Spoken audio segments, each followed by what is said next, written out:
Morning, everybody. Welcome back. So thank you for joining us again this morning. This is one of my favorite and I think most timely subjects to talk about. AI is here. It's been here for a bit. It's probably going to evolve, and it's going to change the way that we not just install technology in the home. It's going to change the way that we sort of look at the world of tech and how people interact with it, use it, make it part of their daily lives. We've got a great panel of guests with us today. We're going to talk about some really interesting things. We'll define really what AI is. We'll talk about differences in AI technology. We'll talk about applications that are existing today that you can use in your homes. And we're going to talk about what the future might look like. So let's get started and introduce the panelists. Avi, we'll start with you. Let you introduce yourself. Sure. I'm Avi Rosenthal. I'm with a group called bluesalve Partners. What we do is we help builders understand technology and turn technology options into a profit center. So we help you find the right rebates, find the right opportunities, and then make sure that you're installing the right technology in the right places for the right homes. Eric? I'm Eric Smith, the CTO and founder of OliverIQ. We are smart home as a service offering. So we offer a solution where you can put in the most popular products out there so a consumer can literally have kind of almost anything they want. A lot of systems in the past required you to kind of use the devices they had, a very specific doorbell, but if you want to use Ring doorbells and Google Nest thermostats or Ecobee thermostats or Leviton or Luton or Philips lighting, whatever you want to use, we make it work together. But the more important thing is we back it with a managed service. So you can put it in, not worry about it. We'll take the calls. We'll manage the support. We'll take care of all of that for you. So it's a completely managed solution at a very, very low price point. So, yeah. Jeff Shaw with NICE. I'm the head of product management for the control solutions.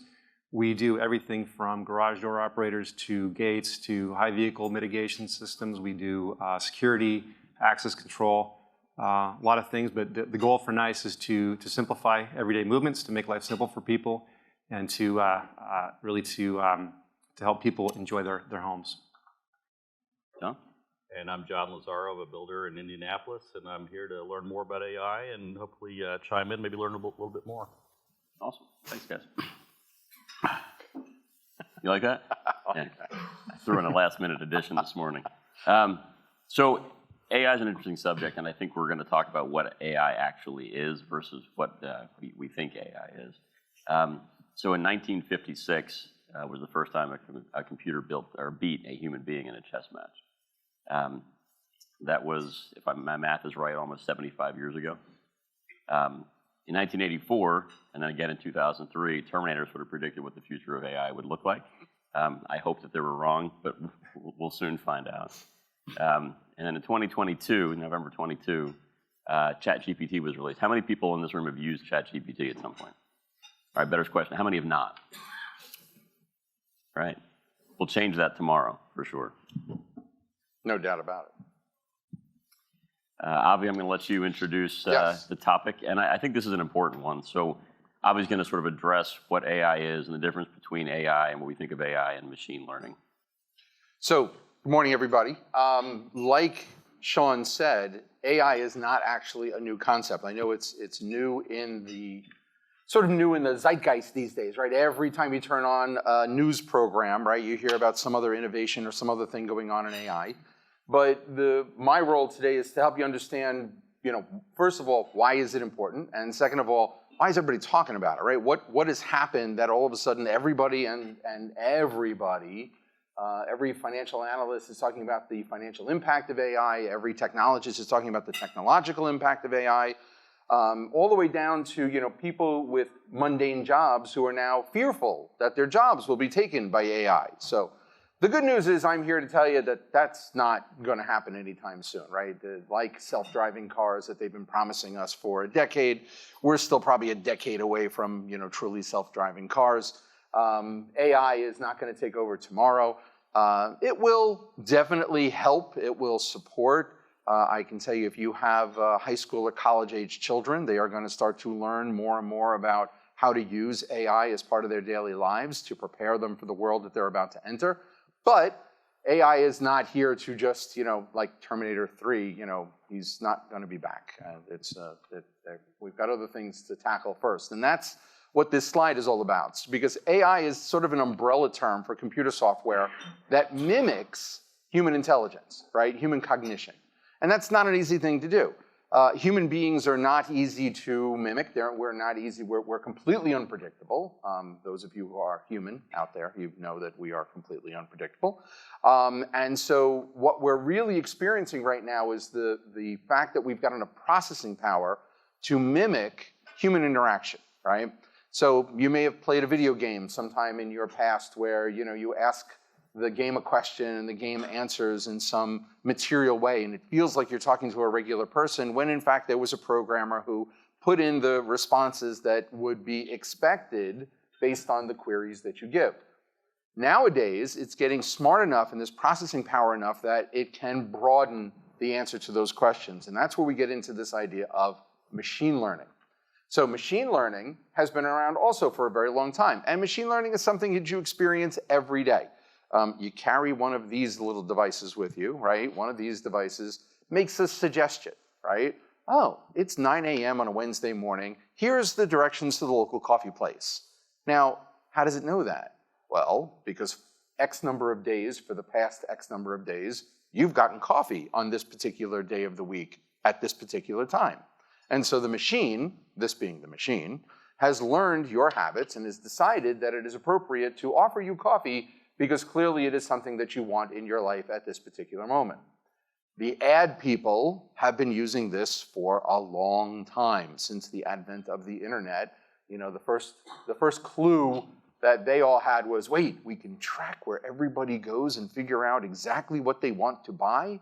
That's machine learning.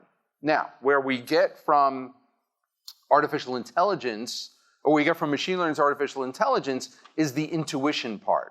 Right, is the figuring out the complex model, is understanding not just it's Wednesday morning at 9 o'clock and you've always gone for coffee, so I'm going to recommend coffee, but it's understanding things like he's lactose intolerant, so I'm going to make sure I send him to a coffee house that has oat milk. That's an insight, right? That's an understanding. That's the next step in the evolution from machine learning, simply the analytics of understanding what you want, to the insight of what the situation calls for. So let me give you another example. There's a security firm out there, central station monitoring firm. So we've all experienced alarm panels where, God forbid, somebody breaks into your house, the alarm goes off, and the central station is called, and hopefully the authorities show up, right? But these days, with all of the falses and things like that, there's lots of rules and regulations governing when the authorities show up and when they don't. One of the ways that we're mitigating that is through something called AI. How are we doing that? Well, we look at the entire environment, right? What are the political situations in your neighborhood right now? What's the weather like in your neighborhood? Have there been trends of other break-ins in your neighborhood? We take all of that data, and because the processing power has gotten so good, we can make decisions very quickly. Because we have these little inexpensive processors now that sit in all of these computers, we can gather all of that data and we can make decisions very, very quickly. But with that data comes risk, because now the question is, how much do we get to know about the world around us, and how do we collect that data in such a way that people don't feel the creepy factor, right? Because AI and machine learning is only as good as the data it collects. If it collects false data, and we've all heard the stories of the ChatGPT early on when they put in a query and it came back with racist answers, right? And everybody threw up their hands. Oh my God, the world is coming to an end. Well, no, that's just a silly computer not understanding the nuances of human intellect.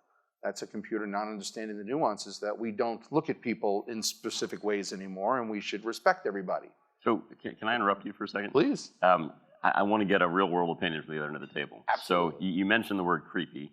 Mm-hmm. Which I think is a pretty common theme when it comes to AI, right? I think the initial reaction to AI in the beginning was, how does it know all this stuff?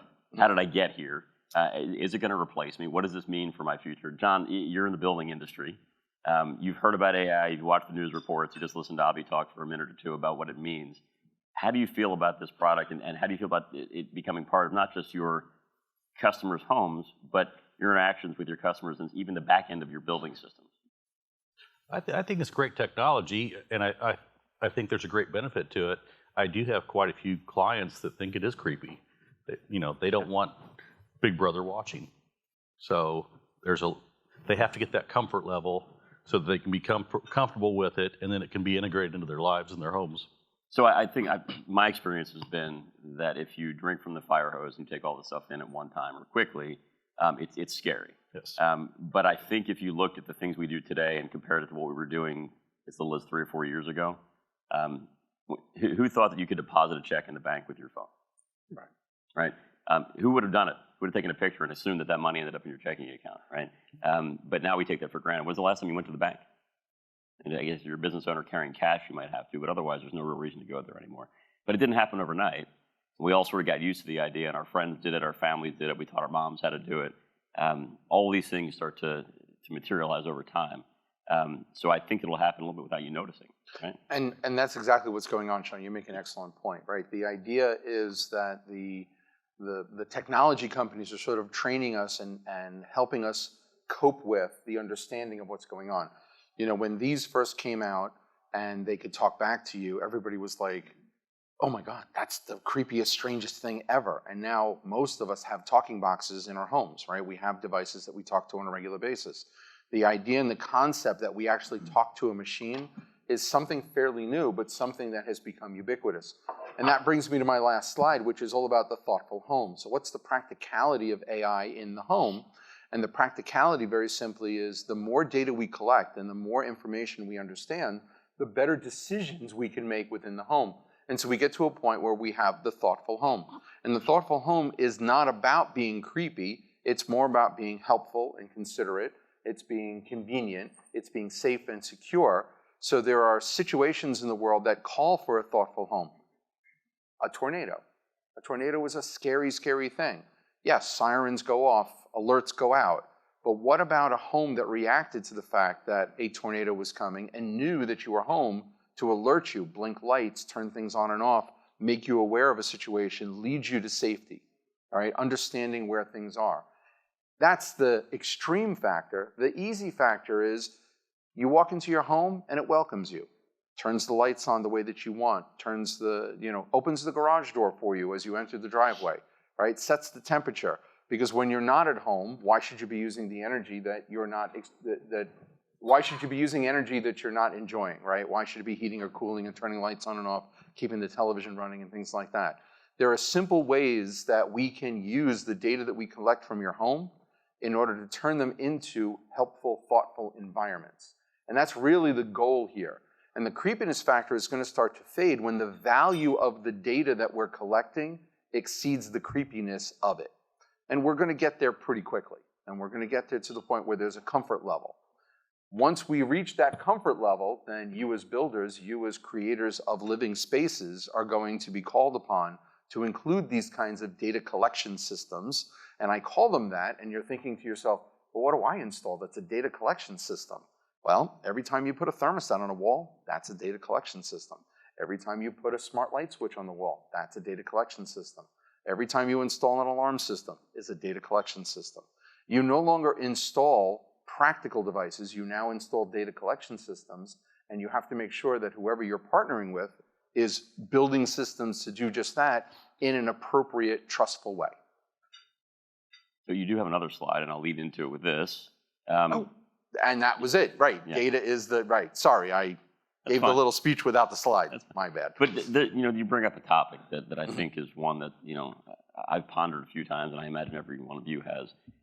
This can be used for nefarious purposes as well. Okay. Right. Yes. So who's watching that? Who's thinking about that? What's on the roadmap to make sure that we're not ending up in a place where things go sideways? So that's an excellent question, and I'm sitting here actually with two people who are thinking about that because these are the manufacturers. I'm going to let them answer for themselves, but I can tell you there's a number of things going on. I happen to also sit on the Z-Wave Alliance board, and Z-Wave is a RF standard that's used in a lot of homes. And one of the things that we're doing at the Alliance level and that a lot of RF standard alliances are doing is we're developing cyber trust programs. And cyber trust programs being led actually, believe it or not, the federal government of all things is actually setting some levels and some bars to make sure that people are comfortable with the data that's being collected. But we are all getting together as a group, as an industry, to make sure that the way that we're collecting data and the way that we're maintaining it and the way that we are protecting it is universal. So that you as the consumer, not just as the builder, but the consumer can make good decisions on the products that you are buying and the products you're putting in your home.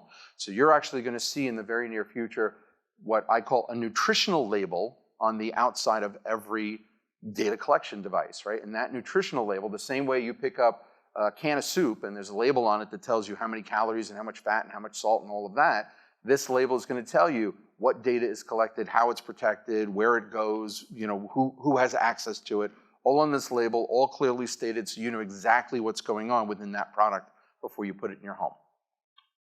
All right. Doesn't help me feel any better about it, but it's a Sorry. good start. So, John, I'll go back to you again. It is scary a little bit. Do you think today, in April of 2024, that the benefits outweigh the risks? Absolutely. Absolutely. People just have to wrap their arms around the technology and embrace it, and I think it's going to be a great help. What do you envision this, changing, and how fast do you see it changing?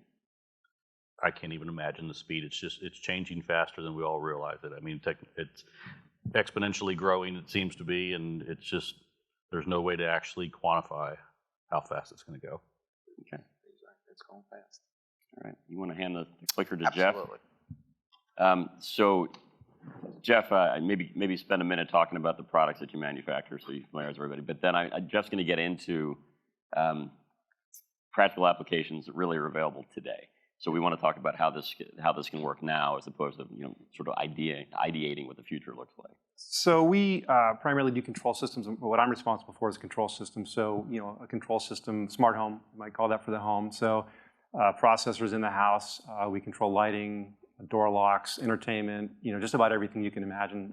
We're all familiar with control systems. I'm sure you guys are all installing those, or most of you are. And so, we see, the thing about the control system is that, today we see a little bit of a shift, or we've seen a little bit of shift in the last few years.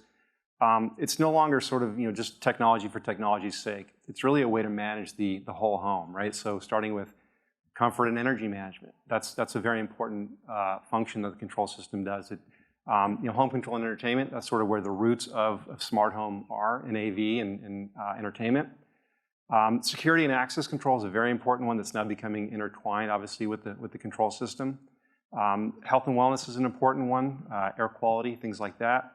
And then lastly, home service and maintenance. And we see this as a sort of an ecosystem, a whole home control system, not just a system that, with a remote control and a touch panel that you can show off to your friends. It's really an important way to manage the entire home.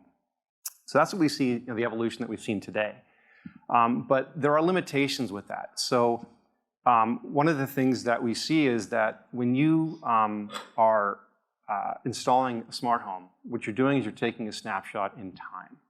So you might sit down with the homeowner, the integrator might sit down with the homeowner and talk through what are their routines, what are their behaviors, what are they doing today. They've got children that might be young, 4, 5, 6 years old, and that is how they base their control system and what's happening in the system today. But we all know that lives change, right? So as we grow, our kids grow, we might change jobs. So what we programmed the home to do on that day is out of date pretty quickly, if you think about it. So if scenes are programmed, those scenes become out of date. If you go into a home that's had a smart home in there for, say, 4 or 5 years, they might not even use those anymore, right? They're not going to push that button to invoke that scene. So, what about a home that is aware of who's in the home and evolves over time, right? So as things change, Avi talked about suggestions, right? So your phone suggests, should you get coffee this morning? Well, the home can make the same kind of suggestions. We have a processor in the home that can make the same suggestions. The home notices that you get home at 5 o'clock every day. You turn on a specific playlist. You set the temperature to a certain temperature, and you set the lights to a certain setting. But you do that kind of every day. We're creatures of habit, all of us, right? We come home, we do sort of the same things. We cook dinner at the same time. We do those kinds of things every day. So we see the home as evolving over time. That when I come home, it's going to suggest, do you want to invoke this scene with these 5 things that you've done? And over time, it'll learn those things, and I can say yes or no. That the control would be in my hands. It's not just going to do it for me. It would be kind of weird to walk into the house and all of a sudden it starts doing things you're not aware of. So we see a place where it's suggestions, and maybe there's a point where you can ask, the system can ask, can I do this automatically, or invoke these kinds of scenes automatically. But we know that there's multiple people that live in a home. And how does it know who's in the home and who's in what room? So their technology already exists today that we will be incorporating that allows the system to know who's where in the home. And it's a variety of things. It's not just one thing, because if you have your phone with you, for example, for geofencing as an example, it can know you're in a specific room if it connects to, say, there's a touch panel in that room and it connects to that touch panel. But we know studies show that while men carry their phones around, women, the phone is usually sitting on the kitchen counter. That's just sort of, that's how we behave. So we have to have other ways of knowing where people are in the home. So we can do that with technologies that, sensors around the home, or we can even use biometrics, things like face recognition, and even voice recognition, knowing who's there. So, I'm sorry to interrupt you, but you said facial recognition. Are we talking about putting a camera in every single room? Absolutely not. So our touch panels happen to have cameras in them, and so the touch panels do. And today we have facial recognition in our touch panels, and those are meant for personalization. You can turn that off, you can turn that on. It's up to the user to decide how they use it. But if you walk into a room and you have a camera in the touch panel, it's used for intercom purposes mostly. But you can, again, the homeowner can choose what to do with that camera. We're not putting, we're talking about big cameras and that would record what's happening in the room. But again, sensors that can do things like measure and know particular heartbeat, so they can identify you by your heartbeat or by your breathing patterns. This is all technology that exists today that will and could be incorporated into a home. So it's really important to think about not only the suggestions, but also again who the suggestions are being made for. So before you continue, so the data you're collecting, the video, the audio, the heart rhythms, all those things, is that going back to a cloud-based process, or are you storing it locally? No, that's all. And then I have a slide at the end about data privacy, but we can talk about that as well. But for the luxury client especially, that's really, really important. I mean, it's really important for everybody. Any data collection in our future it's on premise. There may be some processing that needs to be done in the cloud, but it's a number, right? It's tied to an individual on the system. It's all stored locally. And again, this is one of the more important things, and again, we'll talk about it more later, is you putting it in the hands of the homeowner, right? We don't collect anything now at all, and we can leave it that way. If you don't want to use it, that's fine. The homeowner can decide not to. It's the comfort level, as we're talking about comfort becoming, evolving over time. Right now, people are kind of scared of the technology. They don't necessarily, not sure what to do with it. What does this mean for me? But I think, people like my kids' age, my kids are teenagers, and I know when they're buying their homes, it's going to be a lot more comfortable for them. So there's a future for this, right? And we're talking about today. Even today, people are becoming more comfortable with it. Technology is evolving quickly, as we know, very quickly. And as long as people can be convinced that the creepy factor isn't there, because there is a bit of a creepy factor knowing I'm in that room and who's in that room, and it says, Jeff, you want me to do this? A little bit weird. But again, I know that's coming because I, as the homeowner, set that up initially. It doesn't just happen. I know when Siri first started making suggestions on the iPhone, there was no request to do that. It just sort of showed up, right? Or people talk about, when you're talking about something and Alexa's in the room and all of a sudden you get the advertisement on your phone, right? That's the creepy factor. We need to get rid of that creepy factor, right? So. Well, I think, sorry to interrupt you, but I think a big part of that is what you do with that data. Right? Absolutely. So, and how as you a use consumer, I'd be concerned about, you can collect all this because it makes my life better, but what do you do with it? Are you selling that data to somebody else?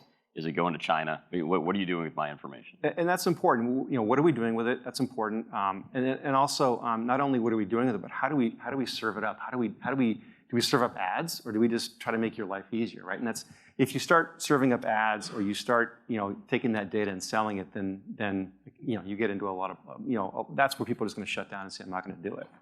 So we have to be, as an industry, be very careful in making sure that we let homeowners know that this is not something that's going to be sort of used in ways that they wouldn't want it to be used. And that's really important as we move into this.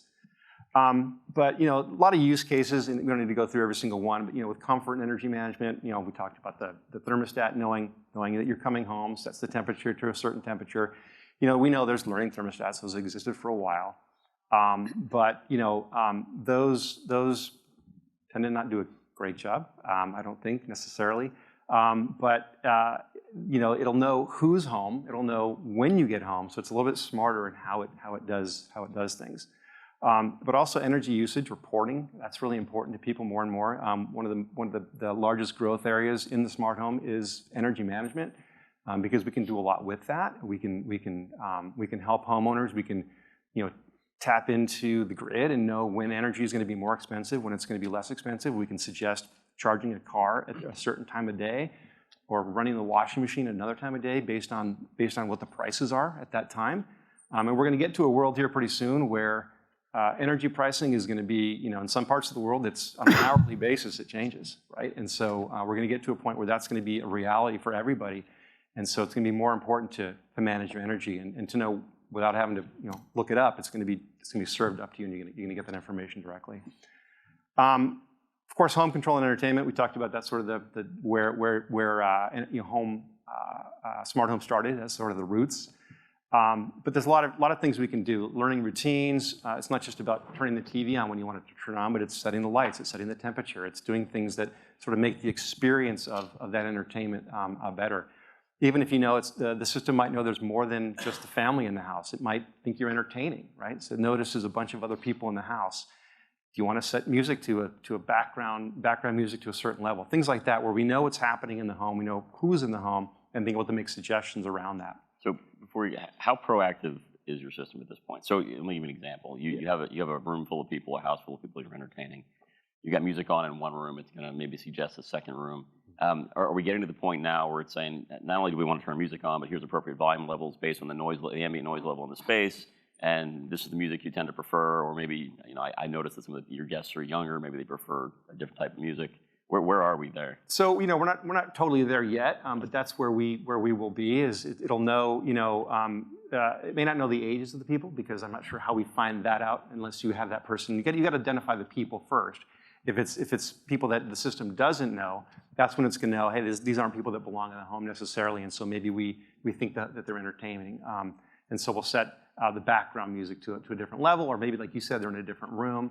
Would you like to extend the music to that room as well? Or they go outside and you've got an outdoor audio system, something like that.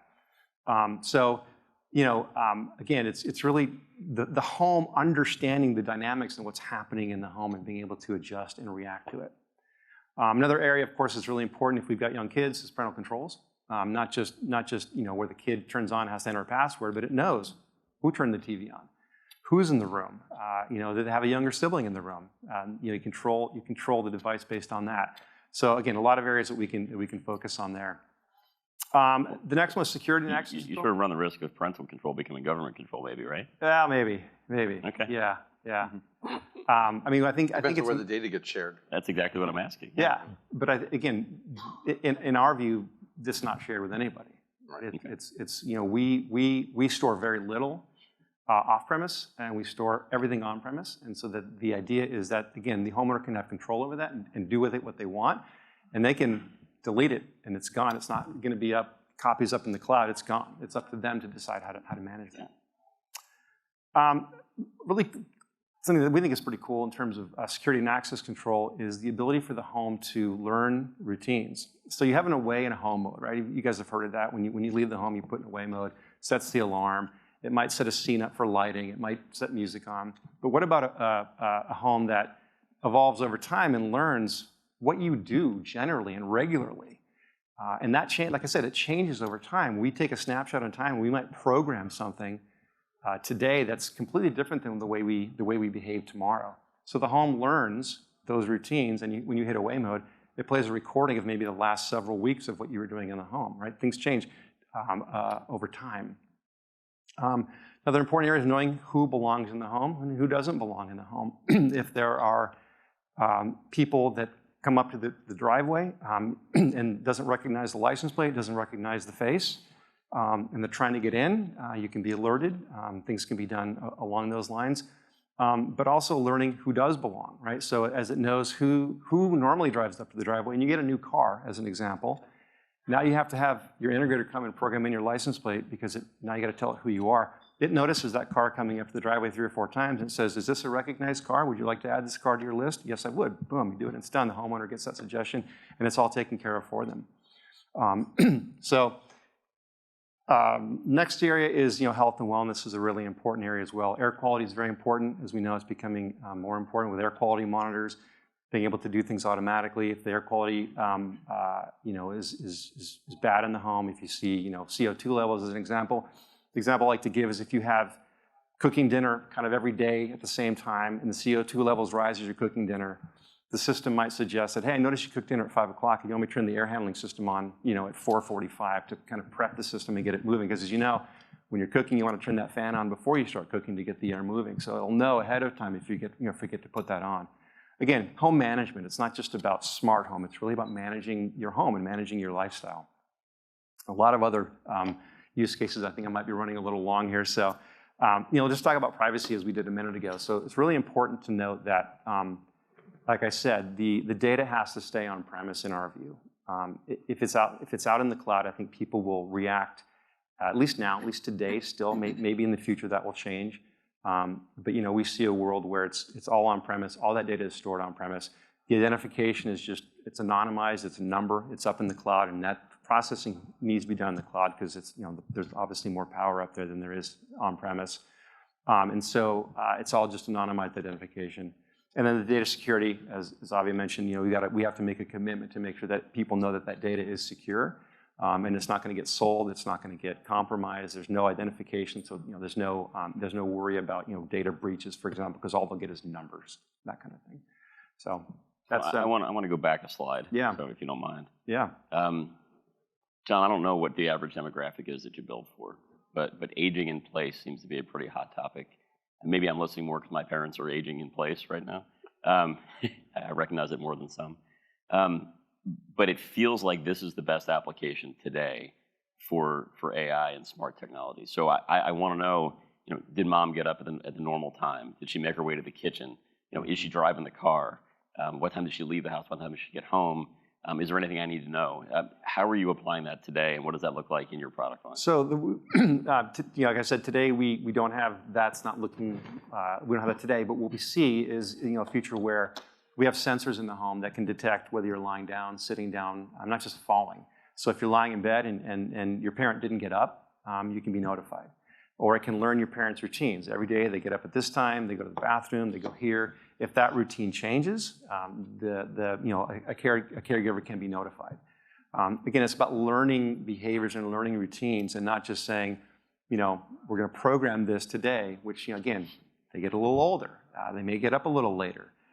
They may take a little bit longer to get to the bathroom or a little bit longer to get downstairs. So those things will change over time as they age. And so it's sensors in the home that see what's happening and report back to the system to be able to use that information to help that homeowner. So John, does that mean anything to you? Does that have value to you as a builder? Is that something that your clients are going to be asking for, that you're going to be promoting? Is it going to help you sell homes? Is it going to differentiate you from your competition? This feels like an opportunity to me. Does it feel like one to you? I have mixed feelings on that. I mean, you have to really, I've got clients in their 60s, 70s, and 80s. Mm-hmm. So now you have to actually bring their children into the mix and say, do you want to monitor mom and dad? The older clients don't want to be monitored. Most feel that they lose their independence and they don't want to give that up. So that's a tough question to answer. But what's your instinct tell you? Is that something that's going to be? I see value in it. Okay. I do. I mean, that's something I wouldn't mind having in my mom's house, where I could, be notified, hey, she's usually up by now and she's not yet. So I spend a lot of time in this space looking at it pretty closely, and sometimes if they're pretty healthy, they feel like that. Mm-hmm. But if it's that or go living in an assisted living facility, then it's really easy to sell. Right. Yeah. It changes the equation a lot. Yes, very quickly. So Erica, we're going to switch to you in a second anyway, but before we get started on your slides, so Eric and I have, knowingly or unknowingly, have a history together. I was one of the original dealers for a product called Fast back in the early 90s. Fast was, maybe correct me if I'm wrong, probably the first sort of non-code related touchscreen driven home control system, I right? think it probably was pretty much the first one where you didn't literally have to write code for it. We definitely weren't first. Okay. But we made it, the first one to make it kind of a drag and drop. Back when that was a thing in the 90s, drag and drop software was kind of the new hip thing. That was definitely what we were. But that was sort of my foray into true integration and automation, or what I called automation back in the day. It really wasn't. It was programming sequences and scenes. But that's where I sort of dove in. And since that time, you manufactured at least one or two other products people might have heard of. Yeah, so we did fast. We started that in 95 and sold it at the very end of 97. Had non-compete agreements, so we decided we were going to automate hotel rooms. That was actually our idea. We were going to automate hotel rooms and make it so that when you showed up at the hotel room based on your Marriott Rewards ID, it knew what temperature you liked to wake up to, it knew what music you liked to listen to, it knew whether you wanted the blinds opened or closed in the morning. Still waiting for you to finish that system. Yeah. I stay in a lot of hotels. I'm really interested in that. And the funny thing is, in a hotel, especially older hotels, the only thing, everything goes vertical. All the plumbing, everything goes vertical. And so there's a riser where behind the TVs where there's a coax cable, and behind the phones where there's phone wires, and a single pair to each room. So the only thing we could count on being in that room was the coax and the single twisted pair. And the coax was owned by the lodge nets and on-commands. Remember those? The pay-per-view porn kind of things. And so they owned that. I've never seen that before. And then the phone wire was there for the phone. So we had to find a way to get signals to the rooms, and we found out that there was a new technology called DSL. This is 1997, 1998. That had not been deployed to homes yet. The internet was pretty new. We all did dial-up back then. It was all AOL, right? You've got mail. And but we figured out DSL exists. We used that to get signals to the rooms, and we had a wireless bridge that would talk to the devices in the rooms. And partway through, we realized, wait, you can do about a 1.5 megabit connection on this thing. If we brought a T1 line, remember that was a 1.5 megabit, and shared it between the rooms, I bet people would pay us for the internet. And we went and showed it to Bill Marriott and his whole entourage, and some of the people at Hilton and those guys, Dieter Huckstein at Hilton, and all these guys that, I haven't heard that name in 1,000 years. But all those big guys at all the big hotel companies, we said, we can do the smart thing, and we can make it so they can plug their laptop in. Because Wi-Fi didn't exist back then either. Right. We had an Ethernet jack. And they all said, there's no way we're spending $400 a room to automate the rooms, but that's cool. So we ended up pivoting and became a company called IBON. And I think I have a slide that shows it in a second. And then we did Control 4. Which most of you guys in luxury that probably know Control 4. So we started Control 4 in 2003. I often have to talk about this. My first couple slides, I'm going to apologize because I'm often educating people on what a smart home is in the first place. If you're in the luxury segment, you know this already because most homes in the luxury segment have these kinds of systems. But what I want to talk about is large language models and how they apply to everything we're doing and how that applies. And that's the thing that's really changed in the last year and a half that everyone knows about. ChatGPT. Now everyone's talking about AI because it really does do some really interesting things. But in the end, what I want to say, I was on a panel yesterday for the multifam on this same topic, and a few things. One, AI has been around a lot longer than this. You said that earlier. It's been around a lot longer. Second, AI is not intelligent, really. And third, a lot of things being called AI are not AI right now because it's just hip to call yourself AI. So kind of all three of those things are very big truths, and but large language models are the most interesting thing recently because what they do, and I think I have a little bit of stuff. What does it do? Essentially, and I'm not going to read through this slide because it's kind of boring, but it parses just vast amounts of data, looks at it, and builds a neural network essentially of all these things. And it has two, actually. ChatGPT has two large language models. Actually, it's one for the input parsing and another one for the output parsing. So it brings in the input and it builds a bunch of tokens and symbols to represent what it's read, and then it places those in an output engine and it decides on an answer, but it's literally deciding word by word what it's going to say. It has no idea of what it's saying. It's just doing a predictive analysis based on the question you did and based on looking at the model, what should be the next word. Okay, now I've built those words, what should be the next word? That's all it's doing. It has no idea what it's saying. It's just using predictive technologies in a neural network and passing the data through, it figures out what the next word is. So there's no intelligence, there's no intent, there's nothing there. It's just doing that. But it can do some really interesting things that we've all seen because of that. And so I'm not going to spend any time on this. So like I said, there's no intents. The model can be prompted with a question. ChatGPT on its own initially did not have any ability to remember what you asked it before. But there are tools you can use to help bring it so that it understands some context too. So if you ask one question, then you ask another question, it can map the old context onto the new context and do some really interesting things. But I was starting to say the thing about what is a smart home. One of the things that's important is things working together. I think that's really important, and I thought that slide would be in there. So a smart home is not just a few devices with a single thing. It's what you talked about, John. It's about making things really work together, making them all happen together. For me, the good night button's a really important thing. You push that good night button, the lights turn off, the doors lock, the blinds close, the AV shuts off, the security system arms to stay, all those kinds of things. For me, it's my alarm clock. I mean, we all have programmable thermostats. We all probably program them to be a little bit cooler in the evening and a little bit warmer in the morning. Most of us like that kind of thing. But when you're going to catch a flight early in the morning, do you go reprogram your thermostat? Odds are you don't. But if you can have your thermostat tied to your alarm clock, so whenever your alarm's going to go off 30 minutes before the morning mode goes, that has real value. It's when you arrive at home, having it welcome you home. It's when there's more people in the house, having it be smart enough to do some smart things. That's what a smart home is. How do we leverage AI? We deliver, so what we do is just a little bit so you understand a little bit more about what we do. We have a very low-cost package for builders. It can literally be, like the upfront can be $220, and that prepays a whole year and includes our hub that can talk to devices. So it can be very, very, very inexpensive to put into every home you do, and whether it's in the Lux section or broader. But then we leverage all the products that are out there that you can buy at Home Depot. The Nest thermostats, the Lutron lighting, the Philips lighting, any of those products you want to use, we can make them work together. And we bundle it together. In that price point I just talked about, that literally includes the tech support too. Like that package I just talked about, a couple $100, it could be, that's a full year of support and everything and management, and we take the call. So you never have to worry about getting a phone call. It's not as advanced as the stuff as you get from Nice Home or Control4 or Crestron or Savant. It's not going to be totally customizable with really fancy touch screens. It's not that. But what it does let you do is from your phone or from any of the nice voice speakers like Google and Alexa, it makes them all work together in a very seamless way and with a support model behind it. So if you need help getting your Ring doorbell to work properly, we'll actually take that call. And the way we do it at that kind of price point is we leverage AI heavily. So we have a chatbot called Ollie. The company's named OliverIQ. We thought about calling it Olivia. The problem is Olivia is the most popular girl's baby name in the world right now. That would be waking up a lot. So it's kind of a hey Ollie. It's interesting. I didn't know that. And the boy's name, and there's 20 states that Oliver is the most popular boy's name. And Olivia is the most popular 20 girl's states? name. 20 states, Oliver is the most popular boy's name right now. I don't know any Kind of Olivers. interesting. It's a Dickens resurgence, right? Yeah, so it's kind of an old-fashioned name, but it's also becoming kind of a big, hip new name. And it came from an Oliver Wendell Holmes quote, is why we named the company for it, but I won't bore you with that right now. But we have a chatbot that can answer all your questions. And here's what's amazing. Think about what a tech support agent does. First of all, if you've ever owned a group that does tech support or have a group, there's high churn in those. You don't keep employees very long in tech support typically. They kind of move and go, so you have to train them all the time. And typically what happens is a person's listening to you, asking a customer to asking a question.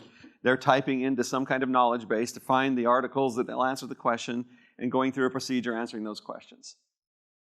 That's what AI can do really, really well. As a matter of fact, it's superhuman. No human can do it as well. Yeah. If you train a chatbot about a new tech support issue that you just found out about, he knows about it and remembers it perfectly. Trying to train new employees about a new issue you found or a new bug that's out there or a new feature people are asking for, that takes a while for them to understand it and remember it.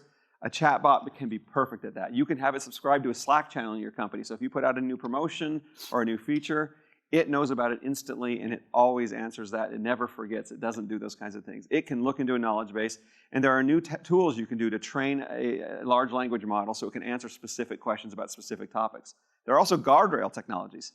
So if they say, what do you think about Donald Trump? It'll say, I'm trained to answer questions on OliverIQ and the products it supports. Do you have anything I can help you with there? It can be really smart about doing those kinds of things. So we can literally, and it can be typing or it can be human language. You can talk to it and it can answer. And it is remarkable what it can do. We're already seeing when we test it that 80% of all questions someone might ask about any product, even we support like Lutron Caseta light switches. If you ask a question about how do you wire a three-way for a Lutron Caseta light switch, it knows how to answer it. It answers it right out of the Lutron manual. Another cool thing, because it's a large language model on the back end, if you ask it in French, it answers in French, even if we trained it with a manual in English. That's what large language models can do. That's just remarkable. You can also even tell it how to be, it can be more casual or more formal in its language, and it can kind of format things that way. But what we found is it can do that, but anytime we answer a new question, if it can't answer a question, we can get a human to answer that question. we can then go back and train the engine how to answer that question, and we never have to answer that question again. So it just gets better and better and better, which is why we're able to hit price points that are kind of remarkable, because we can literally support them on all the products very inexpensively. And each customer interaction using this kind of model, even if it's multiple questions back and forth, might cost us a nickel. So how do you leverage that information in your manufacturing and engineering processes? It feels like when you have all these questions in a database of what's asked most, you can update your product without having to think too much about it. Yeah, and so we're looking at that in multiple ways. But yeah, we pull the data. We have tools that sit on the back end and look at all the questions that are coming in, and if it looks like a feature request, we can definitely kind of adapt to those kinds of things. There's even some new tools where you can actually be typing when you're coding, and you can start writing a function. It'll actually write the whole function. I've actually guided our engineers not to use those yet because I'm a little frightened. I don't know if you saw the Getty lawsuit against DALL-E, I don't know, about a year ago. So DALL-E will draw an image using AI, and a large number of images, about 5% of all images coming out, would have a Getty watermark in them. And so Getty's saying, seems like maybe this is being trained with our copyrighted content. And kind of came back and sued. And I'm a little concerned that someday someone might come back, if you've been using those code generation things, to say, you used your code was trained on our code. Just kind of like SCO sued the whole Linux world a few years ago. I don't know if you saw that. Maybe 10 years ago, they were suing the whole, saying Unix was in Linux, and everyone who used Linux owed them money. Kind of gets scary. Well, that brings up another interesting question, and anybody can address this. Avi, I know you have thoughts on this too, but we're now getting to the point where we're not so much talking about manufacturers and human beings designing and programming and building technology. We're talking about technology, building technology. So give me a glimpse into the future, and maybe look a couple of years down the road. What does that look like? On the construction side or on the user side? Both. So on the construction side, the goal is to make his job much easier, right? To have all kinds of predictive analysis. You know, when I was a subcontractor, the worst thing that we could ever do for our builder clients was delay a house, right? And delays would occur for lots of different reasons. The supplies didn't show up, the guy called in sick, the weather was bad, right? There's all kinds of different reasons why your houses run late. Imagine a predictive model that understood your schedule and understood all the people that had to go into your home and perform a task, and was able to, on the fly, tell those people where to go and what to do. So you're all luxury builders, so you have a little bit less of this problem, but in the tract building world, I got a whole series of houses going on, right? I want to show up at plot number 1, 2, 3 because the system knows that the drywaller is running 2 days late there. So don't go to that house to do your finish, go down to this house instead. Now today that's done with human supervision, but it's only as good as that human is at managing and processing that information. And if that human were to leave or that human were to call in sick, the whole system starts to break down.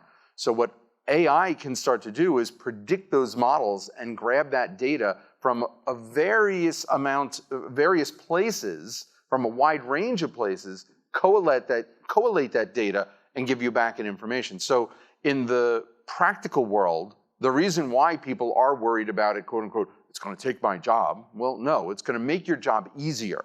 Because even in the tech support that Eric is describing, yeah, he won't need the really low-end people to do that, and it gives those people an opportunity to go and find better work than being stuck at a $12 an hour job. That's what AI is going to replace. It's not going to replace the guy who has the insights and the guy who's earning $50 an hour, who really understands tech support and can dig into the problems and teach the model. That person's job's not going away. So that's sort of the difference. Your soups are not going away, but it's going to be a lot easier for your soups to be able to look down at an iPad and say, yep, thunderstorm's going to hit at 2 o'clock this afternoon. I'm going to make sure that all the roofers are done by then and all the cleanup is done on all my sites, so I don't end up in a situation where I've either destroyed materials or I have an unsafe working condition because I got a guy on a roof and here comes lightning. That kind of predictive model is going to help everybody in their daily lives. So Eric, you're building tech to improve your tech, right? We absolutely are building tech to improve our tech. So I'll tell you this here. One of the really coolest way we do this is Ollie for command and control. So we've all used Alexa, say turn on the lights, right? Or turn on the kitchen light or lock the door. But what about saying something like, I actually did this with Ollie and tried it the other day. I said, I'm excited. I grew up in Louisiana, so I grew up an LSU Tiger, but I went to Brigham Young University out in Utah. And so I'm a BYU Cougar. And I said, I'm excited for the BYU football game. I want my house to feel like BYU. And it actually turned on the BYU fight song on music, and it actually changed the lights, all the Philips Hue and Whiz lights, to blue. Nice. And I didn't teach it that that's what you do. I didn't tell it that. It recognized that the color, it had light. And all I did was train it that the house had color-changing light bulbs, and there were commands to make their colors. And I told it it could look up music and do things like that. So really interesting things happening where it's not just, and however you ask it in whatever language, it can do things. And I think that's extraordinarily interesting. But the last point I was going to make on my stuff is some people call routines or scenes, we call experiences. So it's when you've programmed your house to do something. Like we have a welcome home experience, a good night experience, a wake-up experience.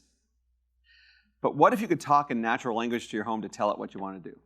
I mean, I love when it's actually recognizing what you're doing and it's making recommendations to you. I love that kind of thing. But sometimes for people, just getting in, and even if it's drag and drop and pretty simple, figuring out I need this trigger to do these things if this condition's met.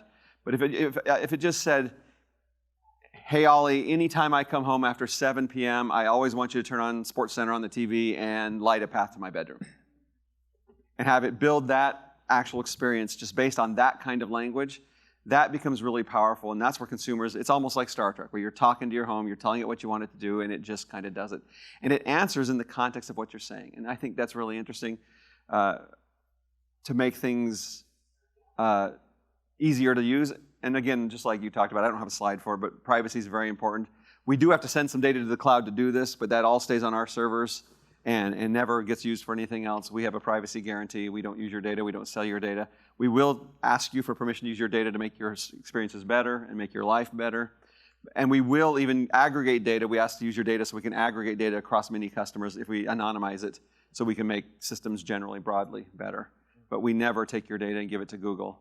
Unless you install a Nest thermostat, then we have to, and you have to sign a thing that says you do. But Different problem. But that's not us. That's a different problem. So, John, what, in your experience, I mean, you work with homeowners every day, potentially new homeowners every day. What is the comfort level with voice control now versus a few years ago when Alexa was a new thing? They love it. They love the fact they can tell Alexa to turn on the deck lights or turn on or unlock the door. I mean, there's just so many things that are coming down well, they're here. There's so many things that can make their lives easier, and it's just very simple. Of those people that love it, or of the people that you work with, how many people are still scared of it? Quite a few. And it's the older clients. But they're embracing it a little more. So that was sort of my next question, right? So, my mom takes her phone back to Verizon when she can't get her email. I mean, it is not, she's not a tech-savvy person. I'm not making this up. I got her phone and went on a trip, and she called me. She was at the Verizon store 3 times the day I left. Yeah. And this is what I do. I have one of those too. Yeah. But the reality is that if I put an Echo Dot in her living room, she wouldn't know what to say or how to say it even. She'd forget the name was Alexa. She'd call it, pick a name that starts with Alicia. A. Yeah, Alicia. Yeah. How do we? I guess I ask everybody. How do we fix that? Because that's the community that can benefit from it probably the most right now. And it took me a year, but I did train my 84-year-old mother to use Alexa. To use, she has to listen to her certain radio program each morning, and it no longer became available locally. She lives down in Florida, and I found out that it was available on Alexa, and so we trained her how to ask for it and how to deal with it. It was actually available on Sirius XM radio, and so then you had to connect the Sirius XM to the Alexa. Anyway, doesn't. But in fact, there is that group can be just like every other group, just like we all had to learn how to use it. They can be as well. Now, it takes a different approach, and it takes a little bit more patience, but she has smart lighting in her place. She has fall detection in her place because she does live on her own. My dad isn't with us anymore. And so in order, like Eric said, I gave her the choice. Embrace some of these monitoring things. Embrace some of this stuff so that I knew what was going on because I don't live around the corner from her. Or it's assisted living. And she said, nope, I'm independent. This is what I'm going to do. I said, that's great. But then you're going to have to deal with some of these things. And that, that's a motivating factor. So I think to answer your question, it's all about the right motivation. It's all about presenting it in a way that's helpful, that's not creepy. This is not to watch over you. This is a companion. We always call Alexa her companion, right? She has her cat and she has her Alexa. And so between the two of them, right, they're her companion. And she yells at both. So she yells at the cat. And I think the cat responds almost as often as Alexa does. So it really, I think it's the way that the technology is presented. And that's even true, for people of younger generations, right? The lack of the creepiness factor. Yeah, the Gen Zs, right, and the Gen Xers have all lived with technology longer, but there's even a sensitivity with the millennials about, how much technology and what it should do and how it should do it. And the presentation of those technologies is different to each one of these subset of people. But if it's presented in the right way, they tend to embrace it, right? They want the convenience factor, the safety factor, they want the comfort, all of those. And look, we've been trained already to give away tons of our data just simply by carrying these devices. We all do it every day. Most of the people that I speak to who say to me, "Oh, I don't want that in my house, it's creepy," I say to them, "Really? What's in your pocket right now?" Yeah, you walk around with it everywhere. There you go. Yeah. And it follows you everywhere, not just in your house. Your job, your car, your work, you're everywhere, right? The supermarket, it knows what you're buying. I said, if you've already acquiesced to this, having something in your house that's going to help you is not a big leap. If you haven't seen it, Alexa for Seniors on Saturday Night Live did a skit. You Google it. It's hilarious. It's really hysterical. So that's funny though, because I was actually thinking about that when I asked the question, because I did see that. You've built a model that can understand English, French, every language on the planet. Can it understand mom speak, or is that something that's in the agenda?